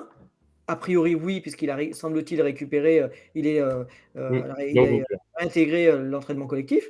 ce Donc, s'il mercredi. revient, bah, peut-être qu'il n'y aura pas besoin d'avoir cette configuration. Encore que cette configuration, hein, Monconduit, quand il jouait, c'était avec en Briançon, hein, et on l'aimait bien dans ce registre-là. Donc, oui, non. Moi, je pense Ok. que, voilà, je pense que, comme le dit Nathan, euh, d'abord, on n'a pas de solution de rechange. Monconduit blessé, Mouton blessé, donc on n'a pas de solution de rechange à son poste. Donc, ça, c'est clair. Et deuxièmement, il ne mériterait pas une punition aussi radicale. Il a perdu un ballon, certes, impardonnable, mais à mon sens, il ne mérite pas une punition aussi radicale. Euh, C'est un Lui joueur qui a besoin de doit se confiance. remettre en question, certes, encore qu'il l'a prouvé sur la deuxième partie du match. Non, c'est surtout Bouchoirie et Lobry qui doivent élever leur niveau de jeu parce que eux, sur tout le match, n'ont pas été au niveau contre Metz. Alors, je tiens juste à préciser pour nos auditeurs qui écoutent notre émission en rediffusion, parce qu'elle est rediffusée sur YouTube. À l'heure d'aujourd'hui, on a des incertitudes concernant certains joueurs. Mon conduit, Apia, qui a réintégré son groupe, à voir les évolutions sur la semaine. Melvin, qu'est-ce que tu penses, toi, de Lamine Fomba? Est-ce que tu penses que le mettre de côté, ça serait le punir? Bouchoirie aussi, est-ce que tu penses qu'il ne faudrait pas le replacer peut-être en concurrence, comme il l'est sorti en cours de match? Est-ce que tu Alors, penses que Batles a le choix?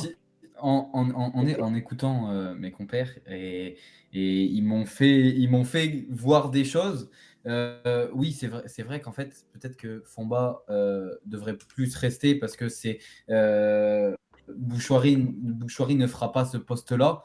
Et peut-être, oui, plus pas sanctionner, mais plus essayer de virer ou Lobry ou Bouchoirie pour faire un changement un peu, pas drastique, mais bouger les choses, quoi. Faire comprendre que les places sont pas acquises et qu'il va falloir montrer un meilleur niveau pour rester dans le 11 titulaire jusqu'à la fin de la saison, quoi. Je pense que c'est le mieux. Bah écoutez, très bien les amis, merci beaucoup. Prochaine étape, c'est l'instant magique, l'instant Madame Irma, comme dirait un certain, l'instant boule de cristal. Nostradamus aussi, c'est l'instant pronostic, l'instant où on aime bien se moquer des autres la semaine d'après parce qu'on est très mauvais là-dedans. Nathan, j'espère que t'es bon. Quel est ton pronostic pour Rodez? Et je vais nous porter l'œil, moi. Allez, réaction obligatoire, je reste là-dessus, même si ça va être compliqué, 0-2. Et on, J'hésitais entre un but à 2 et 0-2. et on donne les Alors, buteurs aussi chez On donne la les lucarne buteurs. verte, on donne les buteurs, hein. Non, non, on n'a peur de eh rien, oui. nous, hein. Non, On va mais jusqu'au bout. il est donné pour pas te mouiller, moi, je peux parier à ta place. Mais... Allez, Wadji Kafarou. Wadji Kafarou. On va Melvin, tenter. qu'est-ce que t'en penses, Bah, toi? écoute, Toi, buteur, peut-être? moi, ça sera comme à mon habitude et je vais suivre sur le score. Ça sera un 0-2 et ça sera bon. Saut buteur, voilà, c'est la spéciale depuis un petit moment. Je l'attends et elle arrivera un jour, je l'espère. Et, allez, soyons fous. Mouefek, si titulaire, Mouefek.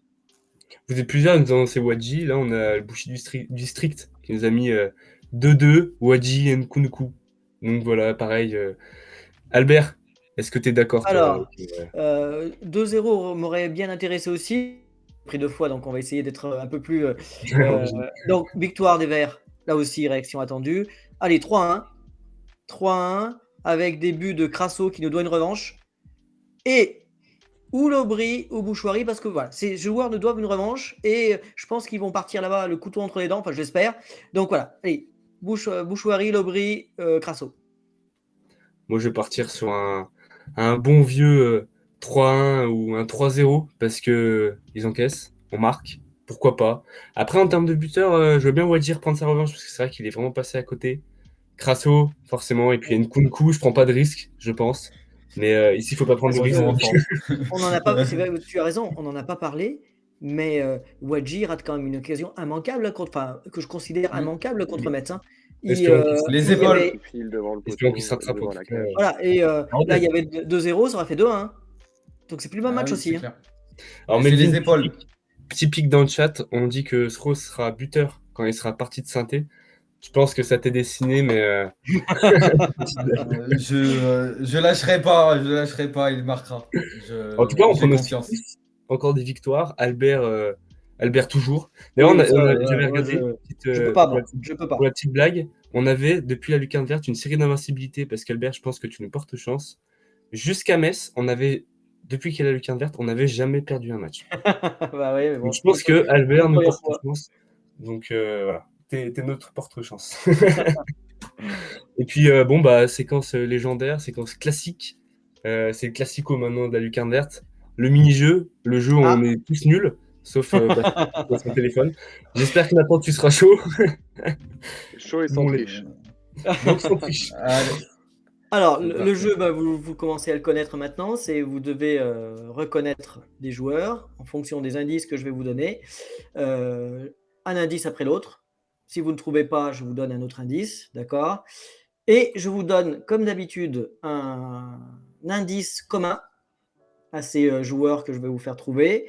Alors, Rodez, c'était pas possible. Hein. Il y a un indice qui correspond, qui correspond à tous les joueurs Oui. qu'on doit deviner. Ok. Voilà. Alors, des fois, c'est des indices pièges. Mais, oui. mais vous comprendrez ensuite pourquoi c'est. Mais c'est un indice commun quand même. Hein. C'est un indice commun quand Ouais. même. Donc, pour l'indice commun, parce que je ne peux pas choisir Rodez. Alors, demain, c'est une date anniversaire. La mort de Robert Herbin, 27 avril 2020. Donc, le point commun, c'est Robert Herbin. Oh là. D'accord? Donc, Aïe, aïe, aïe. alors, premier indice, une déclaration de Robert Herbin, justement, qui a dit de lui, il apporte, car tout ce qu'il fait est propre, simple et collectif. De qui parlait-il? Est-ce qu'on peut avoir l'époque où il le dit? Juste. Parce que quand il était entraîneur, quand il était après, quand il était joueur. Alors c'est quand il était chroniqueur sur Le Progrès. Donc, quand il était retiré du football, il a, à chaque match des Verts, il faisait une chronique dans le Progrès, je ne sais pas si vous savez, et pour commenter ce match. Et dans une de ses chroniques, il a encensé un joueur. Ce joueur par. On doit donner une réponse directement là? Alors, si tu donnes une réponse, tu ne peux plus parler ensuite jusqu'à l'indice suivant si les autres n'ont pas trouvé. Donc ça va, t'as plusieurs réponses. Parce que oui. La période où Herbin était chroniqueur, c'était quand même une période où la plupart du temps, on n'était pas si dégueu. Donc des joueurs qui étaient propres et collectifs. Oui, c'est une bonne. J'aimerais bien savoir le secteur de jeu. Ah, je peux pas vous le dire. Oui, allez-y. Je vais mouiller Loïc Perrin. Ah bah, c'est parfait. C'est de lui dont il parlait. Oh non, j'ai hésité. Ah oui, ouais. C'est pour ça que. Je pensais à ça. Oui, c'est pour ça que. Albert, Okay, Albert, on s'est pas concerté, hein. Non. Mais un grand magicien ne dévoile jamais ses tours. Il n'était pas censé avoir jamais gagné, Melvin? Ah bah oui, c'est sa première bonne réponse. C'est sa première bonne réponse depuis qu'on joue à ce jeu. Donc effectivement, alors j'aurais eu comme indice, il est né à Saint-Étienne. Christophe Galtier a dit de lui également, il est un moteur de F1 dans une carrosserie de Volkswagen. C'est ce qu'il lui a dit. Ça, c'était pour dire qu'il était trop souvent blessé, malheureusement. Bon, et après, il a débuté sa carrière en tant que milieu de terrain et il a été capitaine de l'AS Saint-Étienne. Bien sûr. Allez, prochain, donc 1-0 pour l'instant pour Melvin. D'ailleurs, Il a- je vais juste rajouter un tout petit truc. Le chat, Ah n'hésitez non. pas à participer. La dernière fois, on a enlevé Ah ouais. la victoire à Melvin grâce à C'est vrai. Tibir qui avait pris un point. Donc, n'hésitez pas à participer dans le chat, à donner un petit peu. Ouais, mais je vais avoir une réponse. Moi, je vais m'en inspirer et je vais prendre le point à leur place. Donc, Vas-y, Allez, premier indice, il a été formé en Allemagne. Crasse. Non, bah non, Herbin. Patrick Guillou. Ah bah 2-0. Ça devient. Patrick Alors là, Guillou, qu'est-ce qui il est t'arrive formé à- Pourtant, je t'ai pas donné. Alors, oui. Alors, pourquoi Patrick Guillot? Parce que son premier club français, bon, s'appelle le Stade Rennais. Bon, ça, vous pourrez. Il a été entraîné par Robert Armin de 1997 à 1998. Ah oui. Enfin, Ok. Robert Armin était manager de cette équipe quand Patrick Guillot est arrivé pour la première fois à Saint-Etienne. Puisqu'il a fait, il a fait 2 participations. Il a participé à la montée en 1999 et il est revenu jouer en 2001. Mais son premier manager, c'était Robert Armin. Ok. j'ai ni entendu l'indice ni la réponse. J'ai eu l'écouteur droit. Ah, après, mince. je m'a lâché. Non. Donc, moi, je peux savoir au moins de qui c'était. Et quel Euh, était l'indice? Alors l'indice c'était il a été formé en Allemagne parce que Patrick Guillou a été Ah formé oui, bah en oui, Allemagne. oui, exact, oui, bien sûr. Je sais pas. Ça Je sais me- pas que Guillaume était formé en Allemagne. Super. Ah, pour moi, tu m'as dit Allemagne autour de la SS. Ah Il y oui, en a en pas plus, 150. oui, en plus, oui, c'était un indice Et il assez marque un facile. deuxième point en plus. Eh ben, Oui, oui. Alors c'est son tour de chauffe, on va dire. Allez, Alors là, troisième. Alors ça aussi, il a été formé à Pau. non, pas formé. Non, je sais pas s'il est reparti, il est revenu. Essaye toujours. Hein. De toute façon, tu pourras rejouer après. Oui, Enfin, après tu peux. Au prochain indice. Ouais.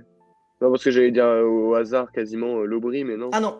Et puis Eh le ben, Brie, alors, à mon sens, il a aucun rapport commun avec Robert Armin. Et- Oui, j'avais complètement oublié cet donc indice. lui vraiment oui. je vais tenter Didier de Tolo. Trick. Ah non, pas mal, mais non. Mais il n'a pas été formé à Pau, Didier Tolo. Oh, Ah oui. j'ai tenté.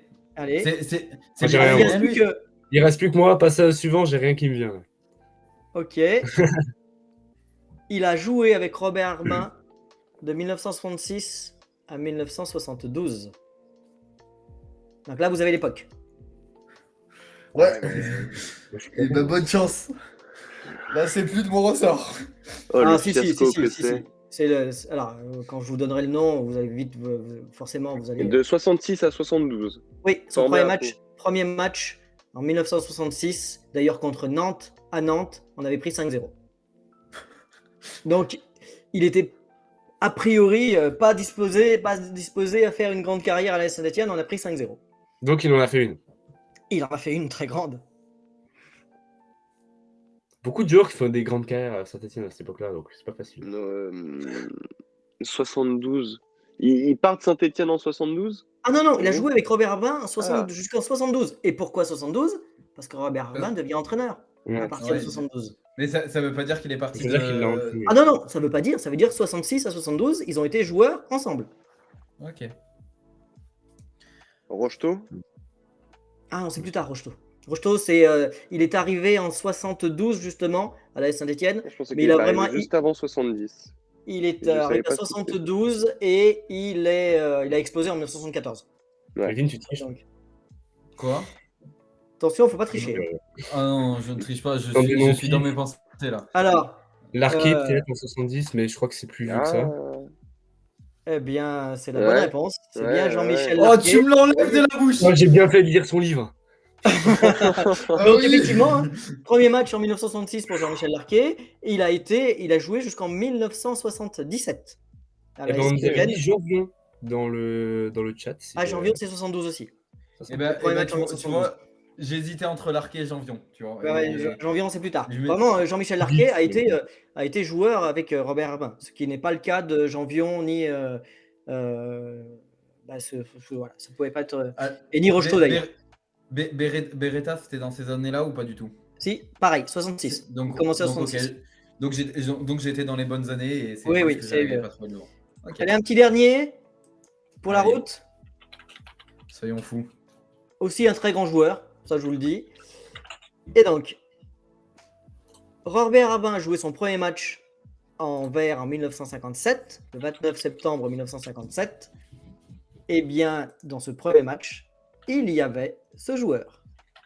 Ouf. Ouais. Ah oui, non, mais là, Et à essayer. Là, j'aurais dû répondre Perrin. C'est là que je regrette maintenant. Non, c'est ça. J'aurais dû. Là, pareil, c'est un très, très, très, très grand joueur. Tu À peux mon répéter sens, ton indice pardon, Redis l'indice. il Attends, a redis. été joueur. Le premier match de Robert Armin, c'était en 1957. Le 29 septembre 1957. Non, je vérifie la date, oui, c'est bien ça. 29 septembre 1957. Et il y avait déjà ce joueur qui, lui, a joué son premier match en 1954. Ouf. Ouais, mais Alors, c'est les légendes d'avant de Saint-Étienne. Oui, Ah, mais c'est bah. une très, très, très grande légende. Donc, voilà. Je sens que je vais me faire dépasser. Vas-y, Nathan. Non, mais je l'ai, mais j'ai peur que l'un de vous le réponde avant. Mais Oui, là, je vous ai pas pris non plus un petit joueur des années Mais 50. oui, non, mais c'est Moi seul le. connais. Hein. Moi je seul vais- connais. Alors, Keita. je crois qu'on l'a dans le chat. Hein. Non, Oui. non, c'est Un pas autre ça. indice alors? Non, Qui c'est non, qui a- j'ai il y a donné une quelqu'un qui réponse. Comment? J'ai dit Keita. Ah, c'est plus tard. Keita, c'est plus tard. Il m'a donné- Keita a Bah alors commencé c'est avant en Keita. 1967-68, Keita. Donc Ah, c'est ça bien fait plus un peu tard. plus- C'est bien plus tard. Salif Keita est très très Ouais. grand joueur aussi. Très très grand joueur aussi. Ils ont joué ensemble avec Robert Armin, c'est vrai. Oh là là. Mais Domingo? Je sais. alors Domingo, je l'avais déjà fait. Rappelez-vous. Ouais, je me suis dit, on sait jamais. Non. Je me suis dit, on Non, sait jamais. Domingo, c'est aussi un très très très très très grand joueur, c'est sûr. René Domingo est un très très très grand joueur. Alors je vous donne le deuxième indice. Vas-y. Alors, il aurait dû participer. Alors celui-là, je pense que ça va vous faire réagir. Il aurait dû participer à la Coupe du Monde 1958 avec la France, Et mais il la joue. la guerre d'Algérie en a décidé autrement. Rachid Mekloufi. Rachid Mekloufi, Ok. bien joué, Aïe, aïe, bien aïe. joué. Je sauve l'honneur au moins. Ah, J'étais oui, dégoûté. je ne sais pas si vous vous rappelez, si vous connaissez cette histoire. Il est français, il est né en Oui. Algérie, mais à l'époque-là, colonie française, il est français. Il est d'ailleurs titulaire en équipe de France. Et en avril 1958, il part clandestinement avec un certain nombre de joueurs algériens, clandestinement, alors qu'il était joueur à Saint-Étienne, hein, lendemain du match contre Béziers d'ailleurs, hein, et pendant 4 ans, de 1958 à 1962, il joue avec des transfuges algériens à travers le monde en faveur de la guerre d'Algérie. Et donc, il est considéré comme déserteur. Bah écoute, Voilà. merci beaucoup Albert. C'est Melvin qui gagne. Du coup, en principe. Ah bah oui, j'aurais dû. Ouais. Ah oui, c'est vrai. J'ai mal réagi. J'aurais dû faire ce dernier match, un kit au double ou un manco. Non, mais C'est non. une honte. Laissez-moi ma victoire un peu. Laissez-moi gagner. Il a marqué plus de points là que sur toutes les autres émissions, j'ai l'impression. Oui, ça, c'est clair. Ah, c'est sûr. Ouais. Et pourtant, je lui ai pas donné les réponses. Hein. Tu es mon porte-bonheur, Nathan. Ouais, moi je suis un peu dégoûté quoi, donc bon. Ah oui, parce qu'il aurait pu avoir 2 avec Perrin, effectivement, s'il s'était. Guillaume, je pense que tu l'avais plus rapidement parce que j'ai pas mis beaucoup de temps à rebrancher l'écouteur, mais je pense que Perrin, j'aurais dû y croire. Ah, j'y ai cru. Voilà, un point. En tout cas, on dit que Oui. tu triches dans le chat, Melvin. Voilà. Ouais, mais ça, je vois à peu près qui c'est qui Oui, sort. Et... J'ai coupé le Et chat, Rachid moi. Mekloufi, il l'avait dans le chat, Rachid Mekloufi, il Ils l'avait. l'ont eu, ouais. Les commentaires, j'ai plus les commentaires anciens. Il me semble qu'ils l'ont. Bon, bah, les amis, fin de live. Grosse émission ce soir. C'était très intéressant. Merci beaucoup, Nathan, d'être Merci, oui. venu. Bah merci à vous, Merci, c'était Nathan, génial en vrai. C'est un plaisir. Ouais, C'était très génial, sympa. merci de l'invitation. Eh ben, un plaisir de t'accueillir. Tu nous as tu nous as éclairé sur 2-3 sujets. Donc voilà. Et tu reviens quand tu veux. Avec plaisir. Exactement. Un grand merci Albert, merci Melvin, merci au chat. Vous étiez nombreux aujourd'hui à réagir. Toujours plus nombreux. L'émission sera rediffusée sur YouTube. Le before disponible aussi vendredi soir. Donc, on se donne rendez-vous mercredi prochain. Et puis à très Pour vite. débriefer une victoire. Exactement. Allez les Verts. Allez, les Verts. Au revoir. Ciao. Ciao. Allô.